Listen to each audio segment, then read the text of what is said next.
Jason was just an ordinary man living in a small, quiet city. He spent most of his time repairing old drones and machines in his garage. No one ever paid much attention to him. Even Jason never thought anything interesting would happen in his life. One evening, while cleaning the dust off an old communication console, something strange happened. A bright blue flash filled the room. The console, which hadn't worked for years, suddenly turned on by itself. Words appeared on the cracked screen, glowing softly. "You are now captain of the starship Eclipse.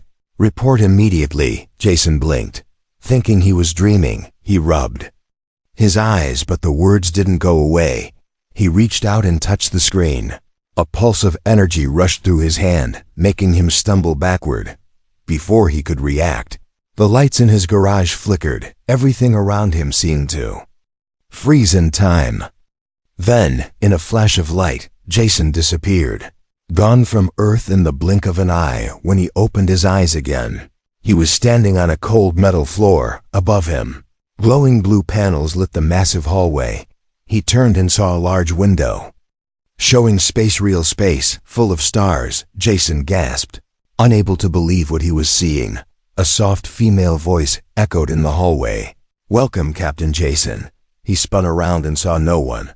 "I am the AI of the warship Eclipse, and you are now in command," the voice continued. "I think you've made a mistake," Jason said nervously. "I'm just a mechanic."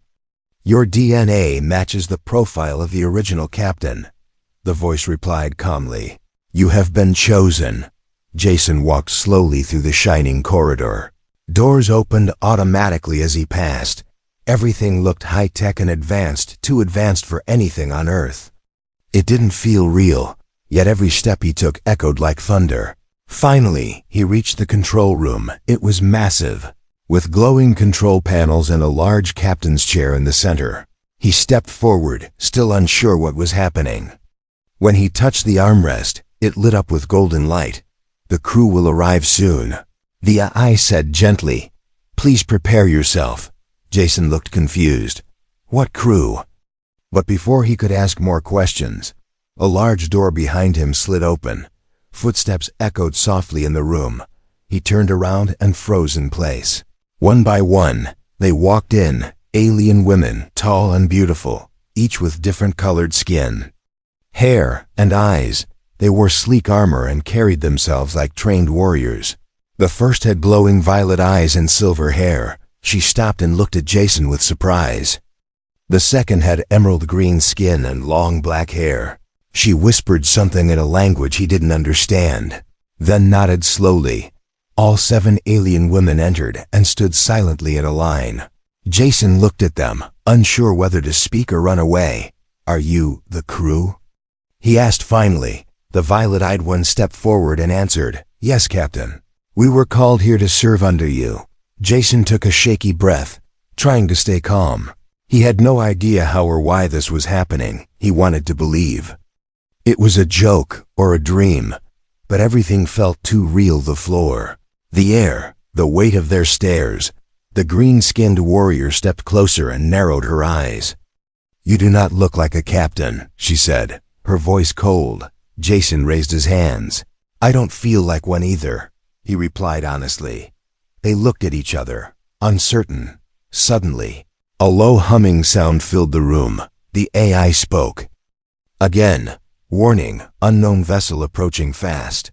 The crew turned sharply toward the main screen. A dark ship was heading straight toward them. Weapons charged. Jason's heart pounded in his chest. He didn't know how to fly a warship. He didn't know how to lead a team of alien warriors, but they were all looking at him now, waiting for his command. The silver-haired warrior looked over her shoulder. "What are your orders, Captain?"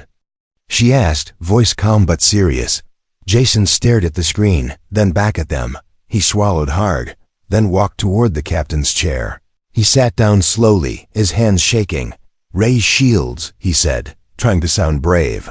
"Prepare weapons, and don't let them hit us." The crew looked surprised, but obeyed without question. The ship came alive around him. Panels glowed, engines roared, and weapons turned into position. Jason felt fear in his bones.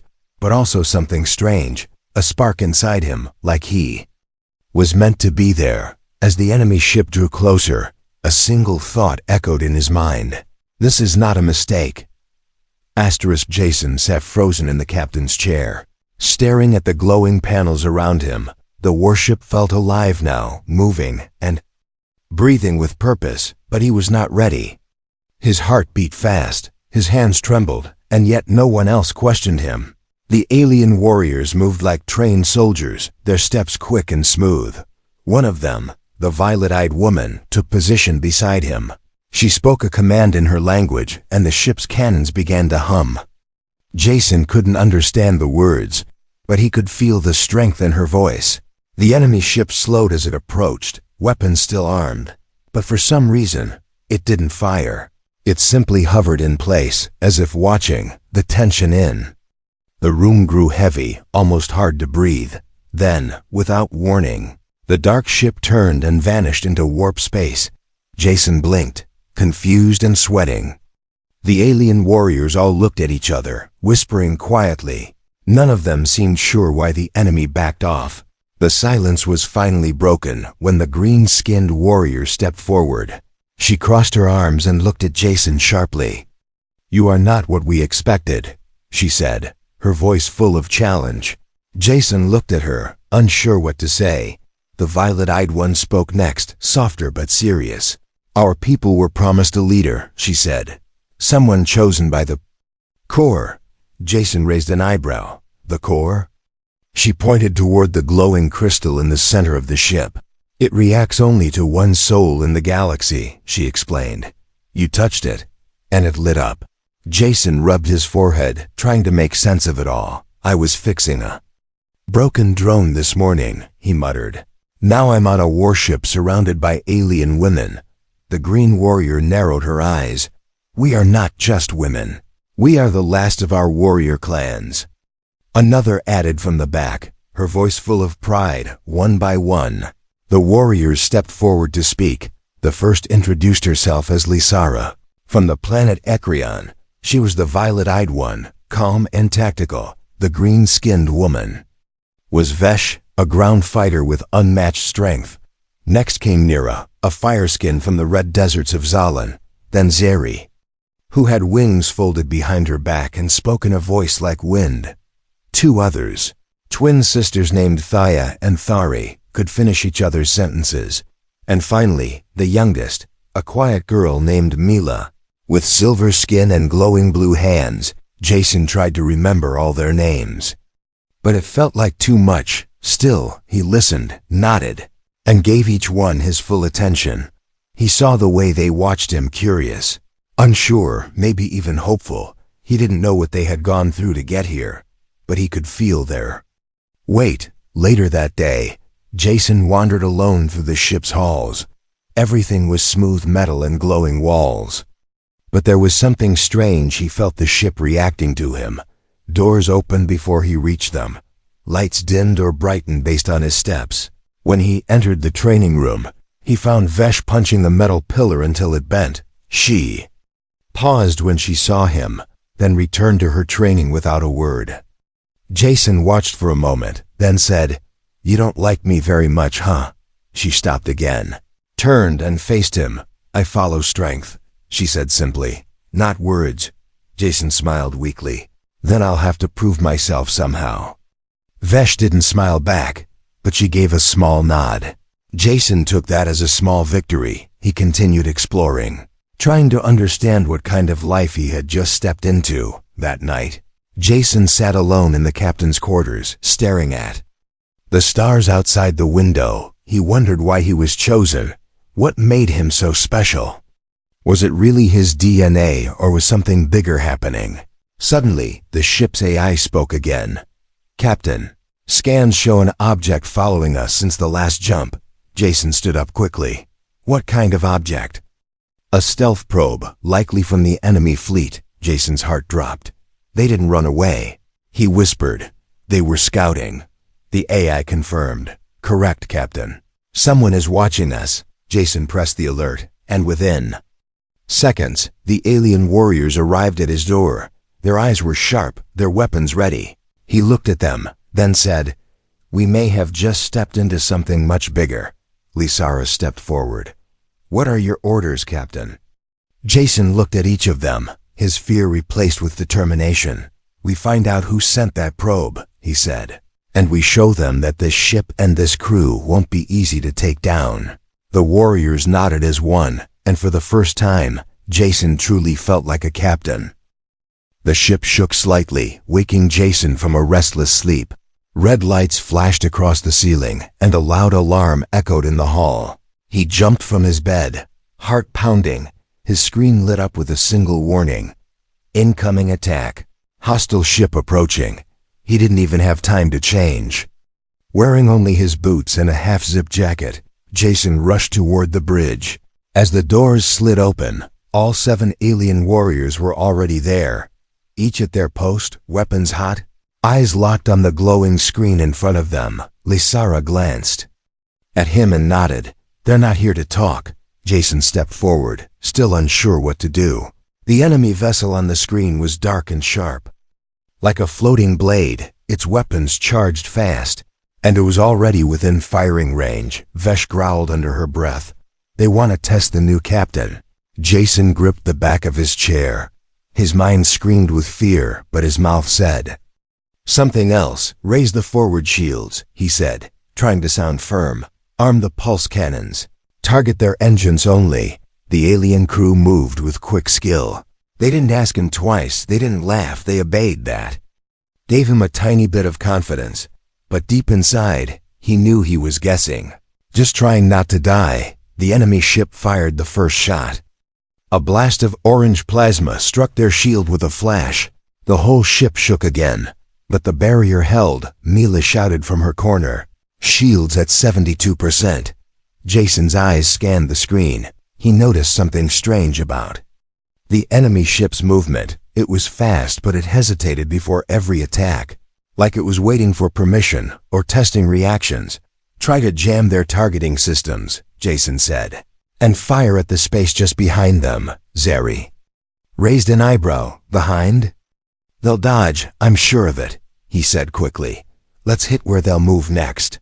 The crew followed, and within seconds, their cannons fired, just as Jason predicted. The enemy ship shifted to dodge. It moved directly into the blast path, taking full damage. The warriors gasped softly as the enemy engines sparked and sputtered. "They're retreating," Lysara said, surprised. Jason collapsed into the chair, barely breathing. He didn't know if it was luck, instinct, or madness, but it had worked, somehow. The ship's giant enemy vessel disengaging, damage critical.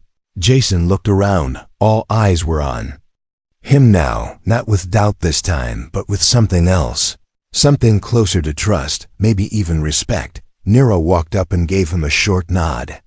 "You think fast for someone who still wears Earth shoes." Jason laughed nervously. "Well, I haven't exactly had time to shop." Even Vesh cracked a faint smile, though she quickly hid it. The tension slowly melted from the room like fog in sunlight. Later, while walking the lower decks, Jason stopped near the core chamber. He stared at the glowing crystal embedded in the ship's heart. It pulsed with soft golden light, almost like a heartbeat. The AI spoke gently. "This ship hasn't seen battle in over 100 years, Captain." Jason placed a hand on the railing. "Then why start now?" "Because you have returned," the eye replied. Jason frowned. "You mean the original captain?" "No," said the AI. "I mean you, Jason. You carry his blood, but you choose your own path." He didn't know what to say to that. All his life, he had been average, nothing special. Now he was in charge of a warship and a team of alien warriors who followed his every word, and somehow, he had just led them through a battle they should have lost. Back on the bridge, the crew was quiet, working silently. But their movements were sharper now, more confident. They no longer whispered behind his back. They watched him differently, not with doubt, but with attention. As Jason looked out into the stars, he knew this was just the beginning. That ship wasn't just a random attacker, it was sent by someone. And that someone now knew Jason was alive and in command. The silence was broken when Thaya One of the twins whispered from behind. "Captain, there's something else. Something strange we found in the ship systems." Jason turned. "What is it?" She hesitated, then said, "There's a hidden room in the lower decks. And it's locked even from us." Jason's eyes narrowed as he stood tall again. "Then let's go open it," he said, his voice steady now, because he was done doubting, and the real mystery was only just beginning. Jason walked slowly through the lower deck, the lights flickering above him like stars behind clouds. The metal corridor was silent, colder than the rest of the ship. His boots echoed on the floor as if the walls were listening. Beside him walked Lazara and Mila, while Faya and Fari followed behind, their steps cautious. They reached the sealed door, the one that had no record in the ship's map. Even the eye admitted it couldn't open it. Jason stared at the strange symbols glowing faintly on its surface. They weren't in any language he recognized, not Earth's, not the crew's. "What do you think is inside?" Mila whispered. Jason didn't answer, his hand already moving toward the lock. The moment his fingers touched the symbol, the lights flared bright blue. The door let out a low hum and slowly slid open. A blast of cold air escaped the room, and a strange mist flowed out around their feet. Inside was a chamber, unlike any other on the ship. It was round, lined with golden symbols that shimmered softly like fireflies. At the center stood a cryopod, tall, ancient, and covered in dust. Jason stepped closer, his heart pounding faster with every breath. Inside the glass chamber was a human, not just any human. A man who looked almost exactly like Jason himself. The crew gasped in shock. Even Lazara's calm expression cracked, her eyes wide. "It's him," Thaya whispered. "The original captain." Jason stared at the frozen figure, the similarities too perfect to ignore. The cryopod's display flickered on. Old but still alive name, Captain Jace Viren. Status, stasis, age, 210. Jason stumbled back. "That's not possible." Lazara stepped forward, voice steady but unsure. "You're not just similar, you're him reborn or something else." Mila reached out to touch the glass, her glowing hands casting blue light across the man's face. "It's like looking at your ghost," she whispered. Jason shook his head, trying to stay grounded. "I'm not him, I was just a nobody back on Earth." But the ship responded.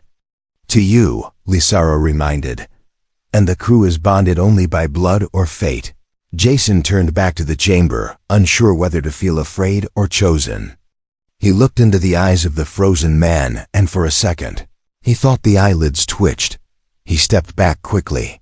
"We're not waking him up, not yet." The Aya's voice came softly from the ceiling. "Captain Viren requested not to be revived unless the galaxy fell into chaos." Jason asked, "Why didn't you tell me he was here?" "I was ordered to forget him until someone matching his genetic pattern arrived." Jason walked in circles, thinking fast. If the real captain was still here, frozen for over 2 centuries, then why was Jason given command? Was this a test? A trap? Or had something broken the rules of time itself? Fari suddenly spoke, her voice low and tense. "Captain, I saw someone near this room last night." Jason turned sharply. "Who?" She shook her head. "I don't know, but it wasn't one of us." Lazara drew her blade. "Then we're not alone on this ship." Mila stepped back, her eyes glowing brighter with nervous light. Jason gave a firm nod. "Lock down the deck. Scan for all life forms," the AI confirmed. "A foreign signal is present. It's moving away fast." They chased the signal through dark corridors.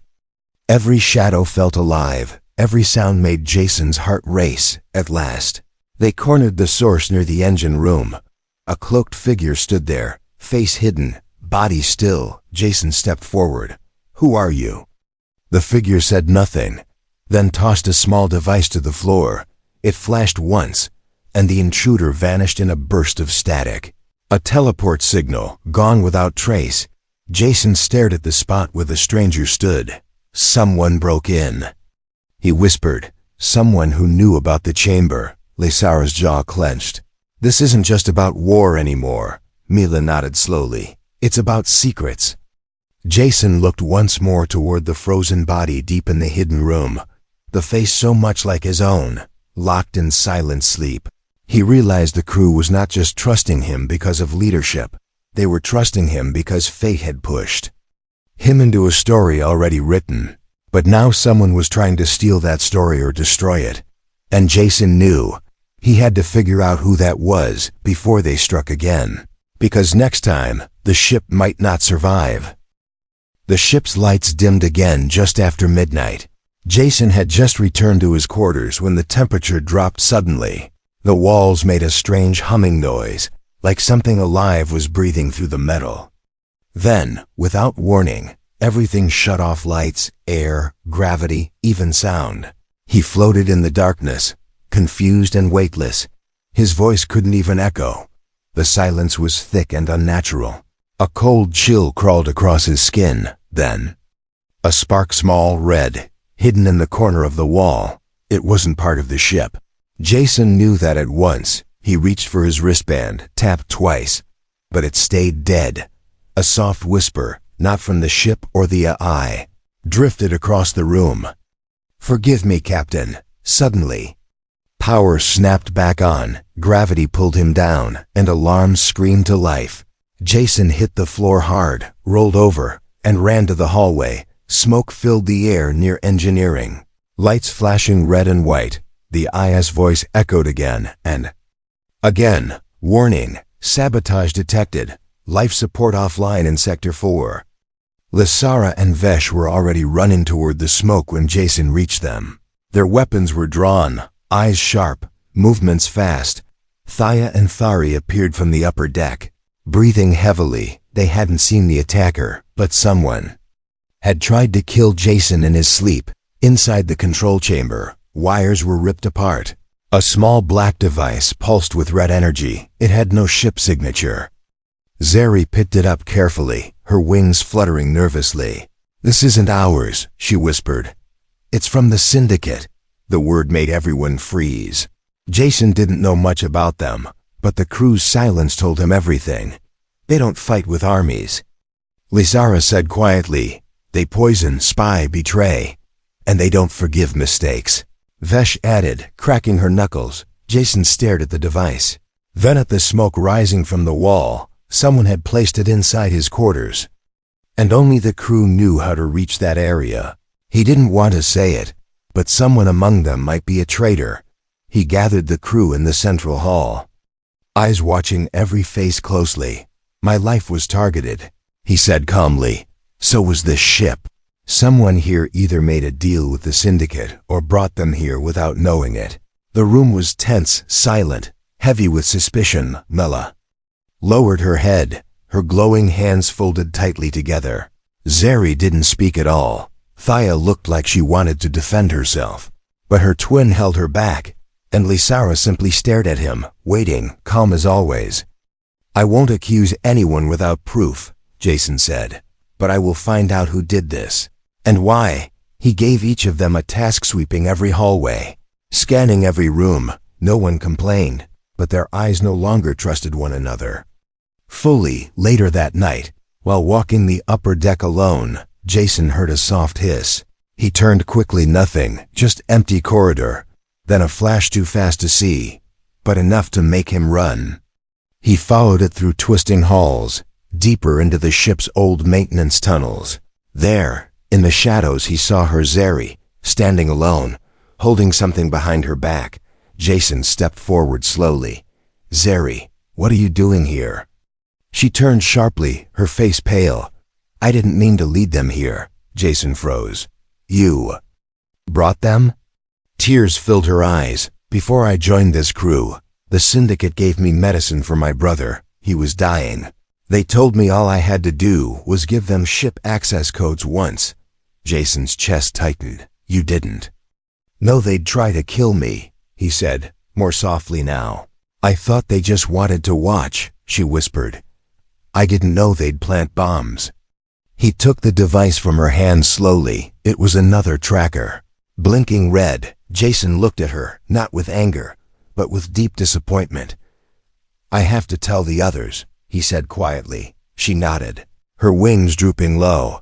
"I'll accept punishment, Captain, but please, let me fight beside you one last time." Jason didn't know what to say. He felt her shame, her regret, but he also knew the others would not be so forgiving. Back in the command hall, Jason laid the truth before the crew. Zeri stood beside him, silent, eyes on the floor. The twins wanted her removed at once.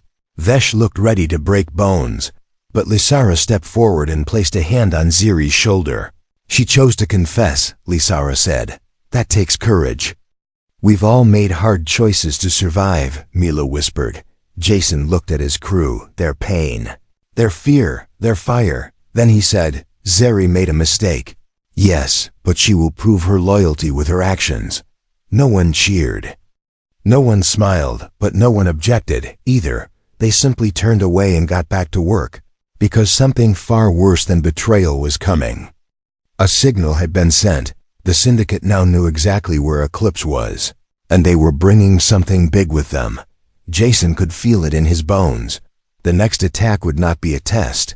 It would be war. The stars outside the warship Eclipse had begun to dim, not from night, but from shadows cast by something massive moving in space. Jason stood on the bridge, staring silently at the long-range screen. Ships, dozens of them, emerged from hyperspace, each one carrying the banner of the Lost Empire. Mila's voice trembled. "That symbol. It hasn't been seen for over 300 years. Zeri, standing beside her with guilt still in her eyes, nodded slowly. "That's the Empress's mark," she whispered. "The Crimson Throne is rising again." Jason didn't know their ancient histories, but he understood what he saw. An invasion fleet, made up of old but deadly warships, was heading straight for them. He counted at least 40 vessels, some small and fast, others like floating cities. Each one locked onto Eclipse with perfect aim, and none of them sent a message, not even a warning. Lysara stepped forward, her face pale for the first time.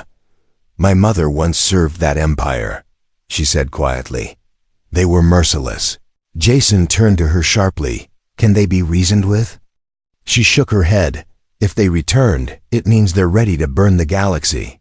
Jason paced the bridge, heart pounding. The crew waited, hands ready on the weapons, but their eyes filled with tension.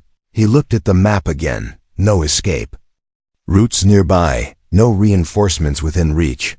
If they stayed, they would fight alone. He stood still, then turned and looked at each of them one by one. "We prepare for battle," he said firmly. "No running." Thaya and Thari nodded without hesitation. Even Vesh pounded her fists together with a grin. "About time," she said. Jason worked all night with the AI, mapping out every weakness he could find. He ordered hidden cannons unlocked, emergency shields charged, and decoys released. The ship came alive in a way it never had before.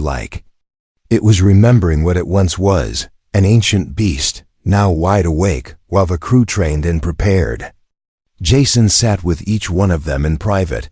He asked them questions, listened to their fears, shared pieces of his Earth life. He talked about his father who was a miner, about how he loved the stars, but never imagined flying among them. He made them laugh. He made them remember why they chose to fight. Mila brought him a small carved stone and said, "We give this to commanders we believe in." Zeri, still quiet but standing taller now, told him, "You are not like the last one. You care," even Vesh said. "If I die tomorrow, I'll do it knowing I fought beside someone I respect." Jason didn't know what to say, but his eyes told them everything. The morning came fast. The enemy fleet moved into position like wolves surrounding a single lion. Jason walked into the war chamber, stood in the middle, and spoke in a calm voice. "This ship is our home," he said, "and they want to tear it apart. They think we're weak, outnumbered, doomed," he continued. "But they don't know what kind of crew we are." He looked to each of them, then gave the final command. "All hands prepare for glory." The war began without mercy. Blasts of red plasma lit up the black sky, shields burned under fire, and the ship shook like a storm-tossed beast. But Eclipse fought back harder, smarter, and faster than they expected. Jason's voice echoed through the halls, guiding them like a steady hand through chaos. The twins took control of turret stations, laughing as they outgunned ships 10 times their size. Zeri flew the ship like it had wings, dodging blasts by a hair. Mila worked shield harmonics like a symphony, turning light into armor. Lysara led strike teams through enemy boarding tunnels, her blade a flash of silver. Even Vesh launched herself into an enemy ship during a boarding attempt. She tore through their command unit with fists and fury, leaving silence behind. Jason stood in the center of the storm, never flinching. He read the battle like a puzzle, seeing patterns others missed. They destroyed 17 ships in 2 hours. But then the largest vessel, the Blood Crown, moved forward. It was not just a ship, it was a floating fortress. And Jason knew they hadn't seen the true enemy yet. The AI said softly, "That ship is controlled by something not fully alive." Jason narrowed his eyes. "Explain."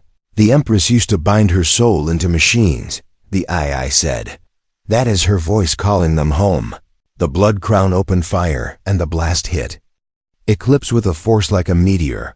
Lights shattered, parts of the ship cracked open, oxygen alarms blared. Jason held the edge of the control desk and shouted, "We are not falling today." His voice roared over the storm, pulling them back from the edge. The battle was not over. But something inside Jason had changed. He no longer feared the enemy fleet.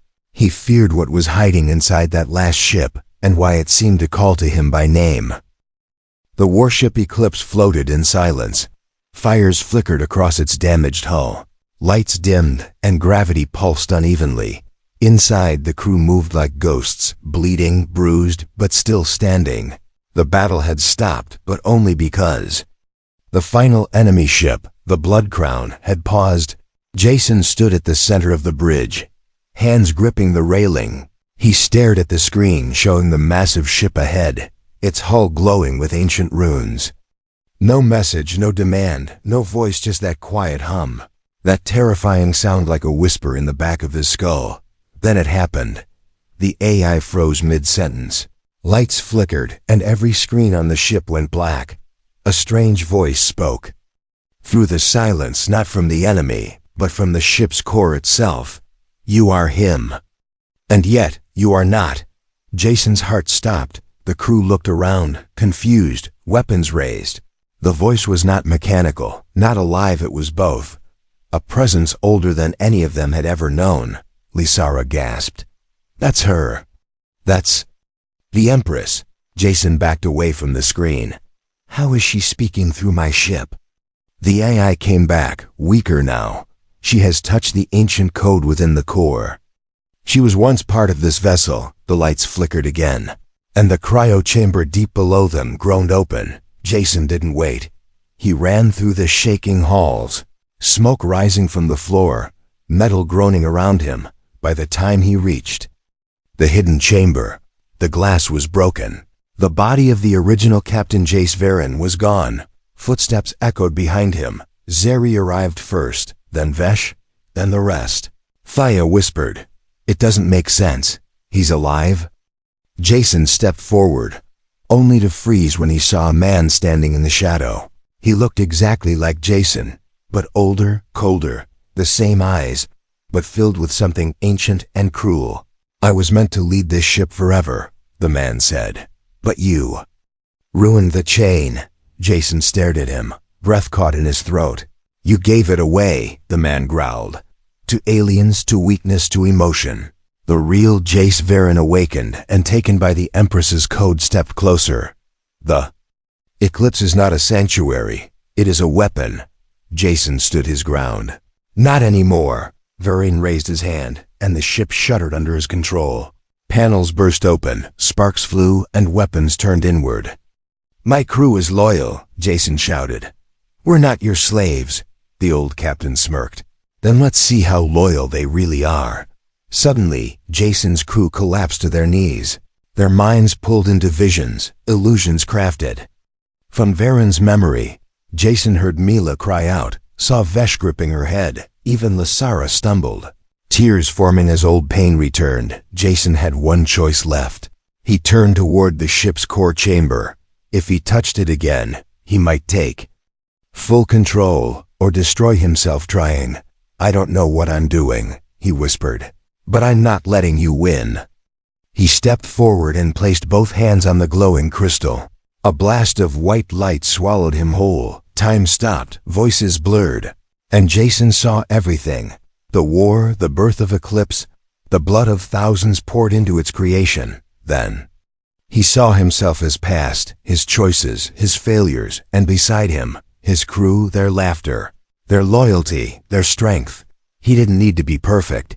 He only needed to believe in them. Jason opened his eyes and screamed, not in pain but power. The core pulsed like a heart, and the ship roared to life. Varin shouted in rage, but the ship rejected him. The code rewrote itself, choosing Jason as its final captain. The illusions vanished. The crew stood again. Ziri wiped tears from her eyes and looked around. Vesh pounded her chest and grinned. "You did it, Captain." Lasara stepped beside him and placed her hand on his shoulder. "The ship is truly yours now." Jason looked at the main screen. Blood Crown was still there, but now the Eclipse glowed with golden light. He gave a single command, calm and full of strength. "Fire all weapons." The battle ended in one final thunderous blast. The Blood Crown cracked, then shattered into pieces. The Empress's voice faded into static, and space went silent again. The stars returned to their place. As if nothing had ever happened, Jason sat back in the captain's chair, exhausted but alive. The crew gathered around him, bruised and burned, but smiling. They had followed him into darkness and returned with light. And now, the galaxy would remember the human who led the impossible. He didn't need to be perfect, or trained, or born for it. He just needed to be who he truly was, Captain Jason of the Eclipse, and the crew who would follow him to the edge of the stars.